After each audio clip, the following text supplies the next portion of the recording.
Mapagpalang gabi po sa ating lahat at pakinggan po muna natin ang awit.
nagla-live ako. Mamaya ka na tumawag.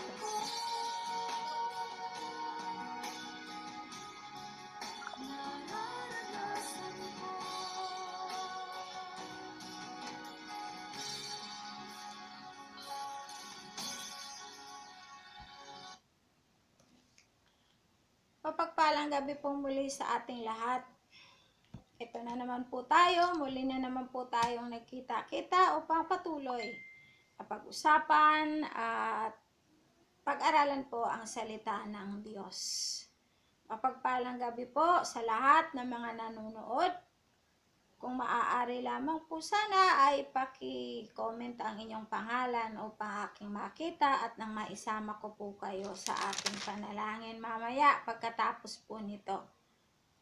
At ngayon, bago po ang lahat, nais ko po muna tayo ay sumandaling yumuko at hingin po natin ang gabay ng banal na Espiritu.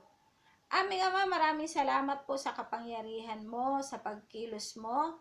Hayaan mo lamang, Diyos na dakila at tapat, na hingiin namin sa iyo ang galaw at patnubay ng iyong Santong Espiritu sa pangalan ni Jesus, upang patuloy pong mapag-aralan namin at maunawaan ang iyong mga salita sa gabing ito. Hayaan mo na ikaw ang mataas, ikaw ang maluwalhati sa buhay ng bawat isa.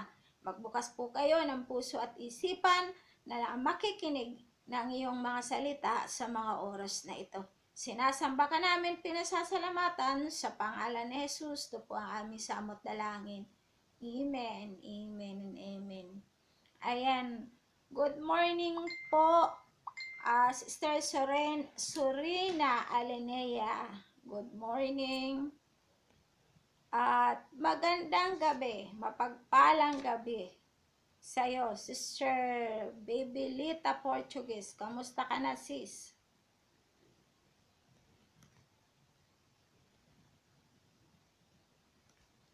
Mapagpalang gabi, Sister Marisamin.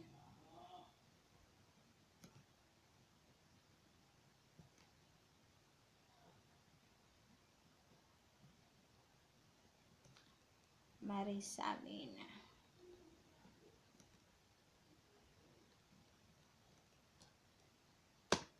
Tuloy po tayo sa ating pag-uusapan. Ang pag-uusapan po natin ngayon patungkol po sa healing the sick o ang pagpapagaling ng may sakit at karamdaman. Ang ating pag-uusapan po ngayon ay asking the Father in Jesus' name.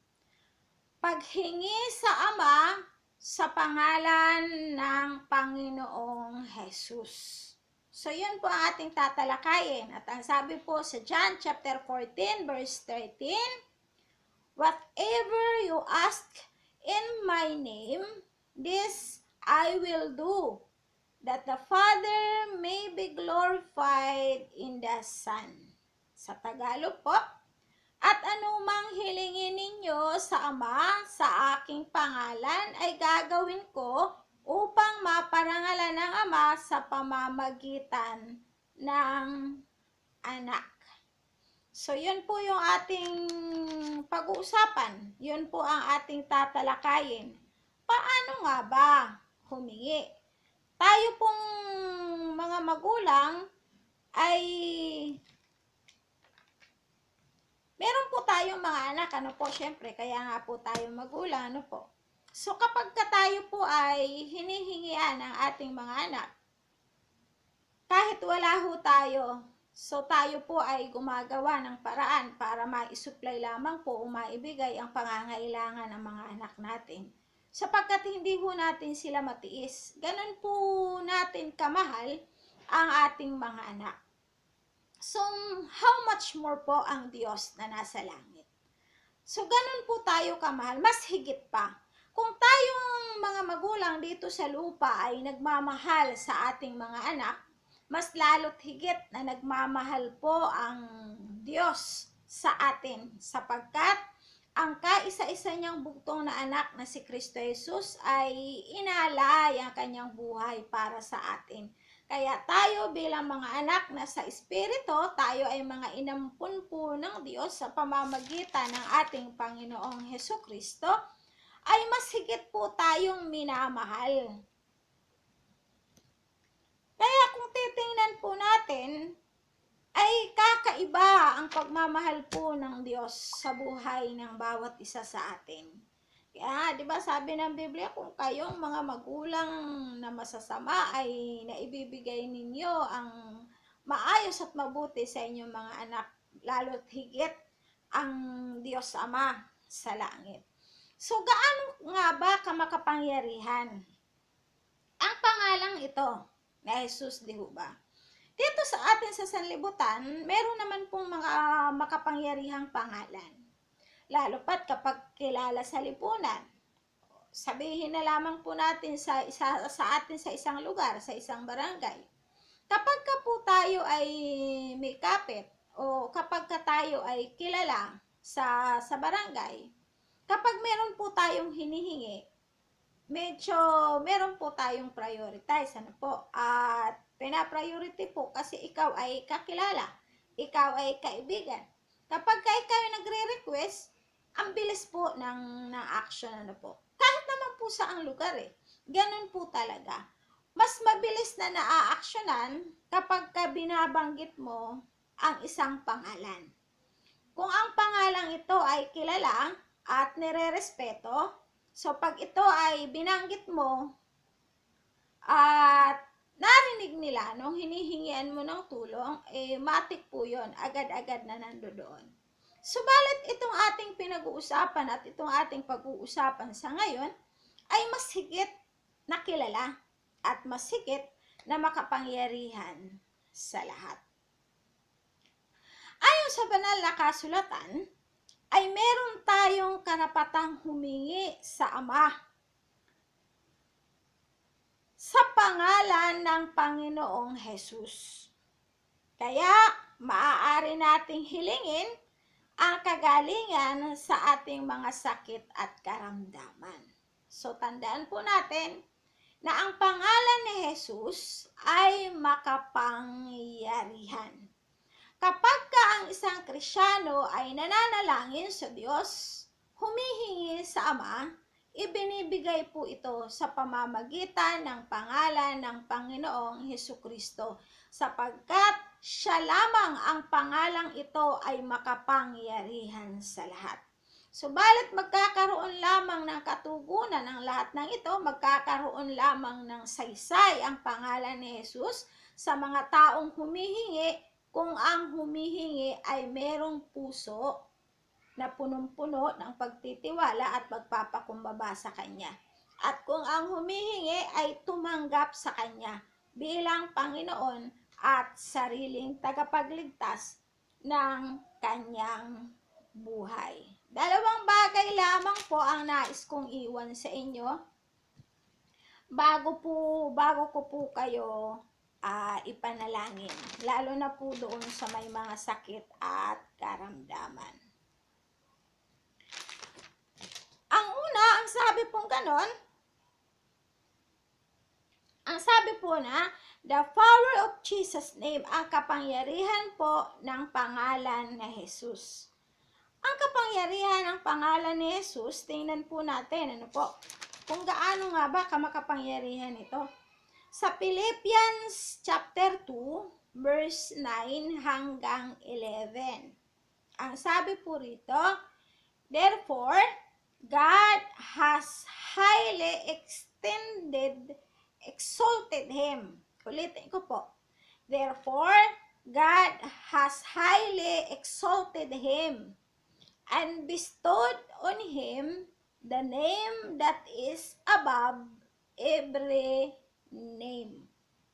So, that at the name of Jesus, every knee shall bow in heaven and on the earth and under the earth, and every tongue confess that Jesus Christ is Lord, to the glory of God the Father. Ang sabi po niya sa Tagalog, kaya naman siya'y itinampok ng Diyos at binigyan ng pangalan ng higit sa lahat ng pangalan. Anong pat ang lahat ng nilalang na nasa langit, nasa lupa, at nasa ilalim ng lupa ay maninikluhod at sasamba sa Kanya. At ipahahayag ng lahat na si Hesukristo ang Panginoon sa ikararangal ng Ama. So, maliwanag po, ulitin ko po. Kaya naman siya'y itinampok ng Diyos at binigyan ng pangalan ng higit sa lahat ng pangalan. Kaya nga po, ang sitwasyon po natin sa sanlibutan ito, kung meron po tayong kinikilala sa lipunan, kung meron pong pangalan na makapangyarihan dito sa lipunan, sa lupa, hanggang dito lamang po sila sa lupa. Ang taglay po nilang lakas, ang taglay po nilang kapangyarihan ay pang dito lamang po yan sa sanlibutan. Subalit, ang sabi ng Biblia, ang Panginoong Hesukristo lamang ang siyang itinampok na pangalan na sa lahat ay tanging siya lamang ang may pangalan na makapangyarihan. Ano ba't ang sabing ganon? Sa lahat ng pangalan, siya lamang po ang makapangyarihan. Ano ba't ang lahat ng nilalang na nasa langit at nasa lupa at nasa ilalim ng lupa ay maninikluhod at sasamba sa Kanya? So, tindi po ng kapangyarihan. Kahit ang isang tao sa sanlibutang ito ay may taglay na kapangyarihan ang kanyang pangalan sa lipunan, kinakailangan lumuhod pa rin po siya kay Kristo Jesus. Kahit ahari ka man, kahit ano ka pa, dito sa lipunan, sa lupang ito, maging ang dyablo man ay luluhod kay Jesus.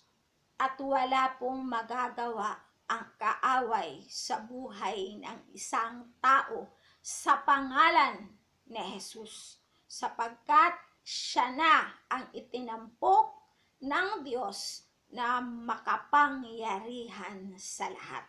Kaya kung ikaw ay may sakit at karamdaman, patuloy po natin ginagamit at nire-rebuke ang lahat ng mga espiritong ito, sapagkat ang sabi nga, maging dito sa lupa, maging sa ilalim ng lupa, si Jesus pa rin ang makapangyarihan.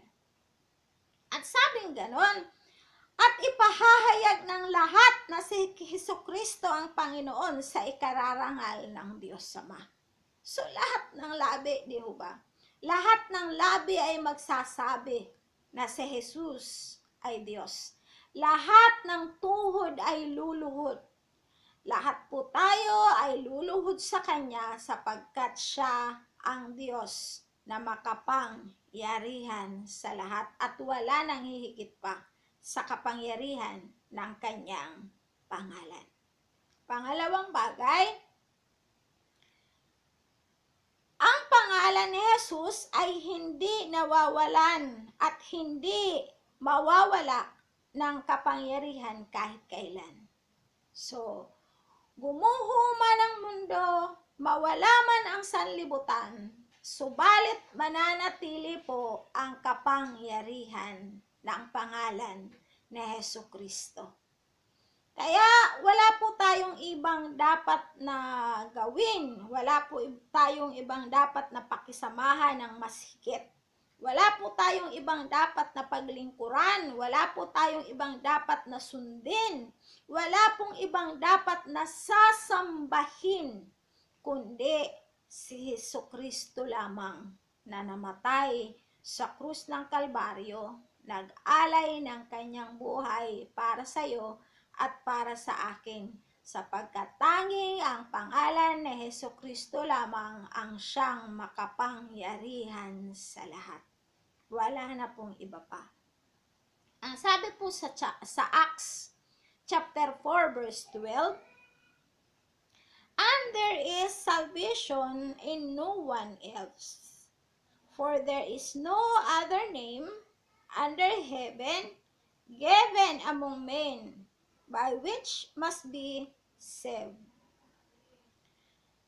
Kay Hesukristo lamang matatagpuan ang kaligtasan, sapagkat sa silong ng langit ang kanyang pangalan lamang ang ibinigay ng Diyos sa ikaliligtas ng tao. So nakita niyo po, ang sinasabi ng Bible, kay Kristo lamang, kay Hesukristo lamang matatagpuan ang kaligtasan, sapagkat sa silong ng langit ay walang ibinigay ang Diyos, kundi ang Panginoong Hesus.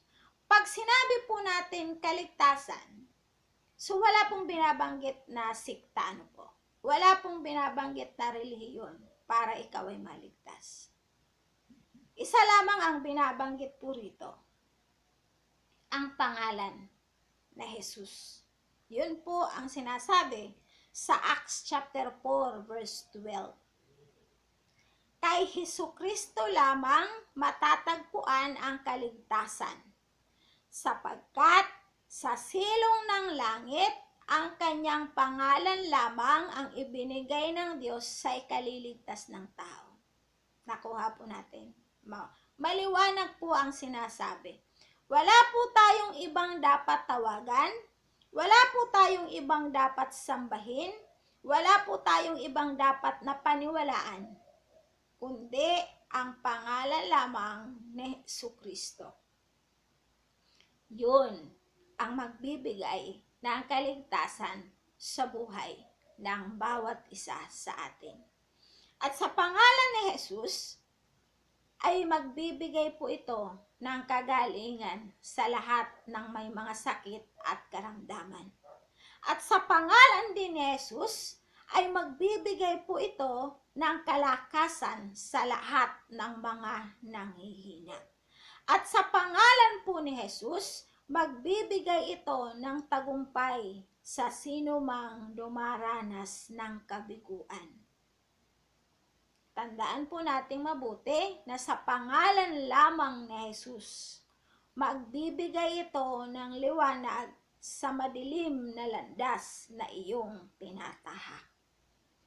Sa pangalan ni Jesus, ay magbibigay po ito ng kapangyarihan sa buhay mo upang ikaw ay maging matatag sa lahat ng hamon sa buhay na iyong dinaraanan sa mga panahong ito.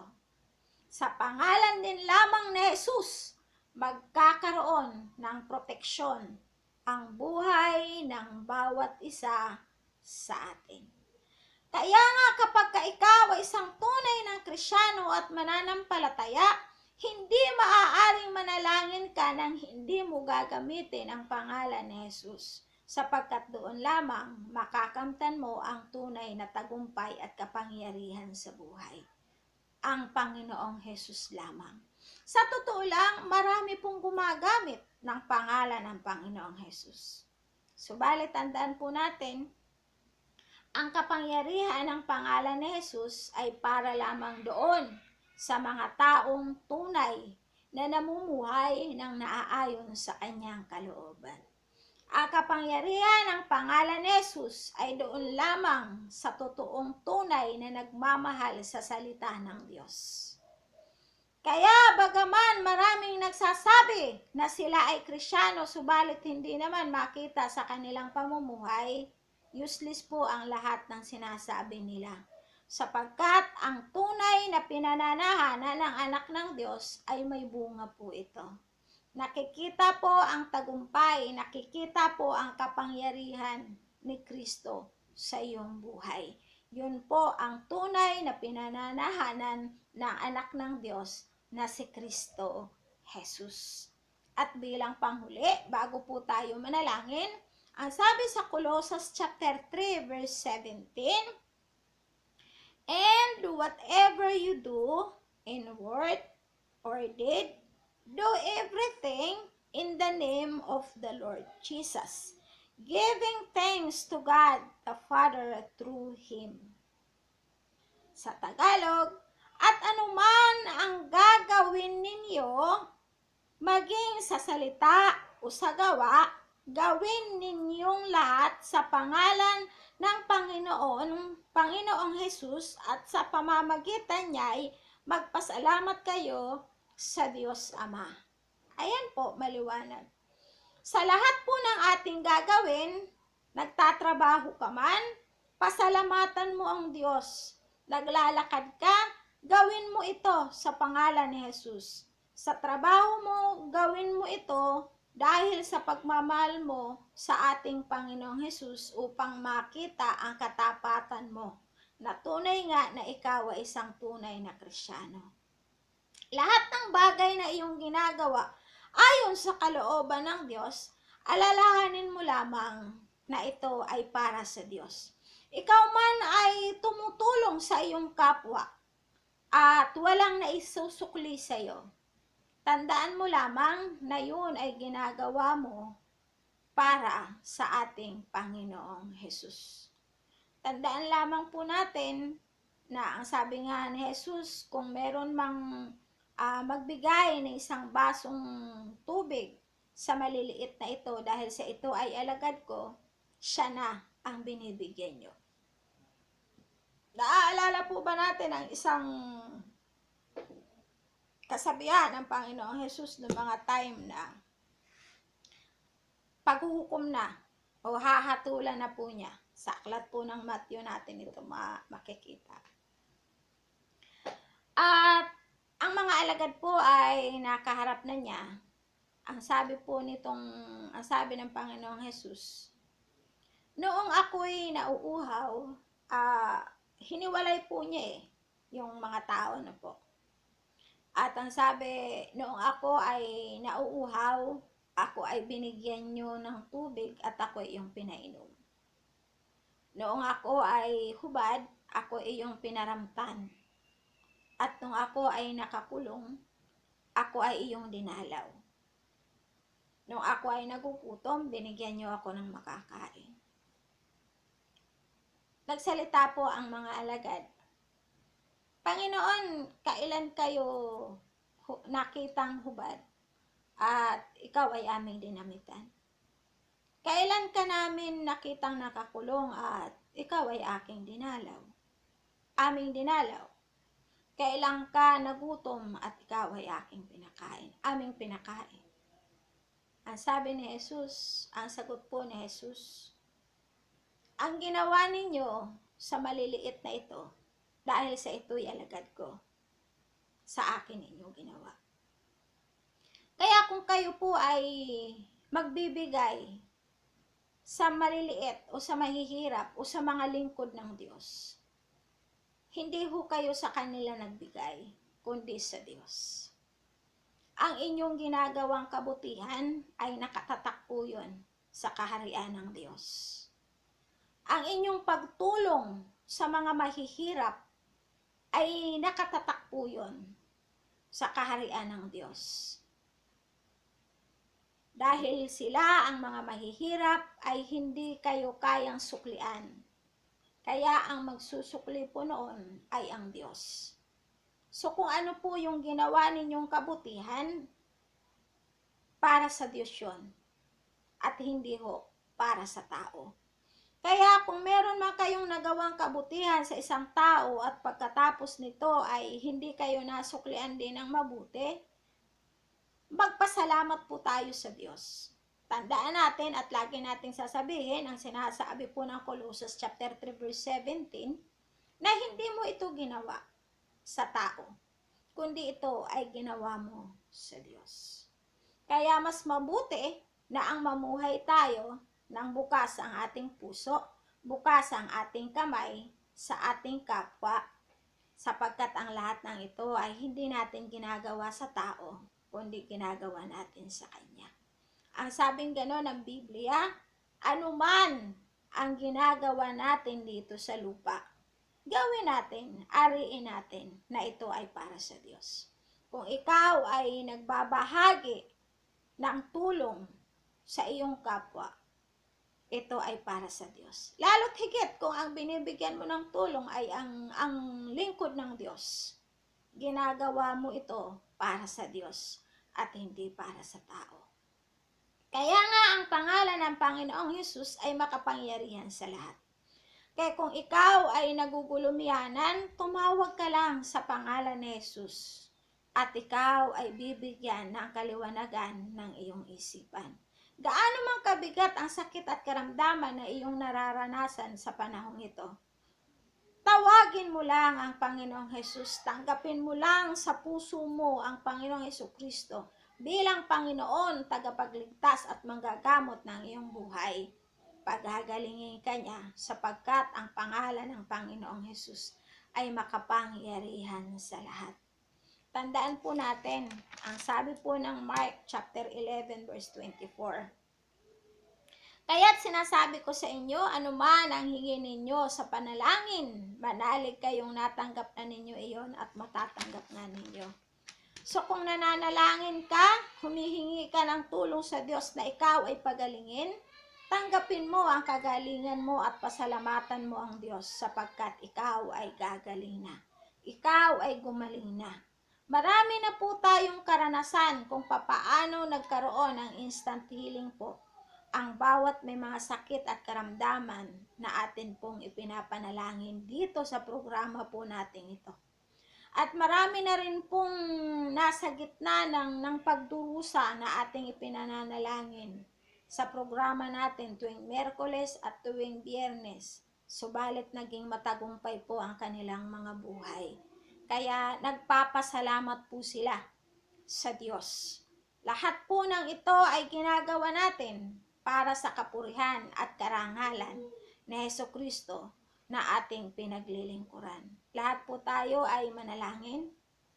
Aming Amang Banal, kami ay patuloy na nagpapasalamat sa iyong mga pangako. Salamat na meron kaming Panginoong Hesukristo na patuloy na makapangyarihan at patuloy na tumutugon sa lahat ng aming mga dalangin.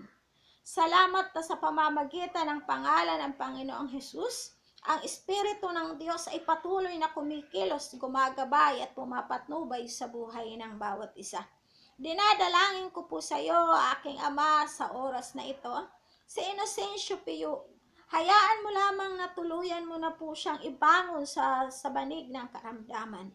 Tuluyan mo na po siyang ibangon, O Diyos, sa sakit na karamdaman na ito sa pangalan ni Jesus. At idaloy mo po sa kanya ang kalakasan sa kanyang physical na katawan at ang kaligtasan sa kanyang spiritual na buhay. Patuloy niyo po idaloy at ipagkaloob sa kanya ang tagumpay. Maging sa kanyang pamilya, proteksyonan mo po ang kanyang asawa at ang kanyang anak. Tulungan mo po ang pamilyang ito. Hayaan mo, aking Ama, na makarecover po siya at idaloy mo ang kalusugan, kalakasan sa kanilang physical na katawan. Salamat sa kagalingan na pinagkaloob mo kay Inocentes Pio. Pinupuri ka namin, O Diyos, pinasasalamatan. Maging Sister Sorina Alenea na nariyan, nanunood, nagbigay ng oras upang mapakinggan ang iyong mga salita. Dampian mo po ng iyong kapangyarihan at ng iyong kaluwalhatian, ng iyong mapagpalang kamay ang kapatid namin ito, Sister Sorina Alenea. Ingatan mo po siya at salamat po, Lord God, na simula sa kanyang ulo hanggang sa kanyang talampakan, ang complete healing ay pinagkaloob mo na sa kanya. Idaloy mo lamang po sa kanya, aking Ama, ang iyong banal na dugo na siyang po protection upang wag po siyang mabahira ng kahit na anong uri ng sakit at karamdaman, bagkus idaloy mo lamang ang kalusugan sa kanyang physical na pangangatawan. Papagtagumpayan mo po siya, aking Ama, kung siya man ay nasaan ngayon, ingatan mo po siya, maging ang kanyang trabaho, ay pagpalain mo po siya, O Diyos, maging ang kanyang sambahayan, ang kanyang asawa, ang kanyang mga anak, ang kanyang mga apo. Tulungan mo po ang kanyang sambahayan. Ingatan mo po siya, samahan at patuloy na papagtagumpayan sa lahat ng kanyang mga dalangin ay ipagkaloob mo po ang katugunan. Maging Ama, si Sister Bibilita Portuguese. Nakikita mo po ang kalalagayan ni Sister Bibilita Portuguese, aking Diyos. Patuloy mo lamang pong dampian ang kanyang puso, ang kanyang buhay ng iyong kapangyarihan. Patuloy mong idaloy sa kanya ang kalusugan at kalakasan ng kanyang physical na katawan at alisin mo po kung siya man ay may karamdaman, idaloy mo po sa kanya kagalingan na nagmumula sa iyo. Pagpalain mo po, Sister Bibilita Portuguese. Ingatan mo po siya, maging ang kanyang asawa at ang kanyang mga anak, ang kanyang mga apo. Pagbuklurin mo po sila ng iyong pag-ibig, aking Diyos. Sinasamba ka namin, aming Ama, at maging Sister Marisamin. Tulungan mo rin po siya, Ama, samahan, ingatan, maging ang kanyang asawa na nakauwi ng maayos at ligtas, ang kanyang biyanan, ang kanyang mga anak at ang kanyang mga apo. Pagbuklurin mo sila ng iyong pag-ibig, ingatan mo po sila, balutin mo po sila ng iyong kapangyarihan at ng iyong kaluwalhatian. Hayaan mo na makita sa kanyang buhay ang tunay na kapangyarihan at galaw ng iyong banal na espiritu. Salamat din po, O Diyos, sa buhay ni Maripaz at ni Jessica, ang Lopez family. Salamat sa pagkilos mo at galaw sa kanilang pamilya. Pagbuklurin mo po sila ng pag-ibig, proteksyonan mo po sila, idaloy mo po sa kanila kalusugan, kalakasan ng kanilang physical na katawan, maging Sister Evelyn, patuloy mo po silang samahan at tugunin ang lahat ng kanilang pangangailangan. Nakikita mo po, Diyos, ang laman ng kanilang mga puso at ikaw ang nangako na minamahal mo ang mga balo at ang mga ulila. Ipagkaloob mo po sa kanila ang lahat ng kanilang pangangailangan sapagkat nakikita mo po ang kanilang kalalagayan ng kanilang sitwasyon. Maging, O Diyos, Sister Zinaida Cornejo, dinadalangin ko rin po sa iyo. Salamat sa totally healing, sa kagalingan na pinagkaloob mo kay Sister Saini. Salamat sa dampi ng iyong kapangyarihan, ng iyong kamay, Banal na Espiritu. Salamat sa pagkilos mo sa buhay ni Sister Sini, maging sa kanyang pamilya, sa kanyang mga anak, sa kanyang asawa, at sa kanyang mga apo, kanyang mga manugang. Salamat na patuloy mo po silang sasamahan, iingatan. Salamat sa kalusugan at kalakasan ng kanilang physical na katawan at patuloy mo po silang ilalayo sa lahat ng uri ng sakit at karamdaman. Salamat, Ama, maging Sir Bridget Padilla na nanonood po ngayon. Samahan mo rin po ang aking kumare na ito, Diyos. Patuloy mo po siyang ingatan, ilayo mo po siya sa lahat ng uri ng sakit at karamdaman, patuloy mo pong tugunin ang lahat ng kanyang mga kahilingan, maging ang kanyang mga anak, kanyang mga apo, samahan mo rin po at ingatan, tulungan at sa bawat hakbang na kanilang gagawin, ang Banal na Espiritu mo lamang ang siyang patuloy na manguna sa kanilang mga buhay. Diyos na dakila, pinupuri ka po namin at dinadalangin ko po sa iyo maging ang lahat ng mga nanunood ngayon na hindi ko nabanggit ang kanilang pangalan, hinihingi ko po sa iyo, aking Diyos, ay patuloy mo po silang samahan, patuloy mo po silang gabayan, patuloy mo po silang ingatan, at ang lahat ng mga nakapakinig ng iyong mga salita, silyuhan mo po sa kanilang puso ang iyong mga salita. Pakaingatan mo po sila, aking Ama. Samahan mo po sila, Diyos na dakila at tapat. Sinasamba ka po namin, pinasasalamatan ka po namin. Sa pangalan ni Jesus, ito po ang aming samot dalangin. Amen. Amen. Amen and amen. Muli po, sa gabing ito, ay tayo po ay maghihiwa-hiwalay na. Subalit iisa ang ating espiritu, nasasamba, nananalangin, at sumasampalataya sa Diyos na buhay na ating sinasamba at ating pinaglilingkuran.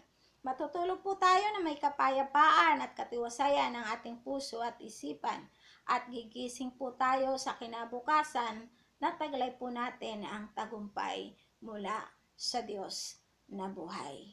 God bless you all.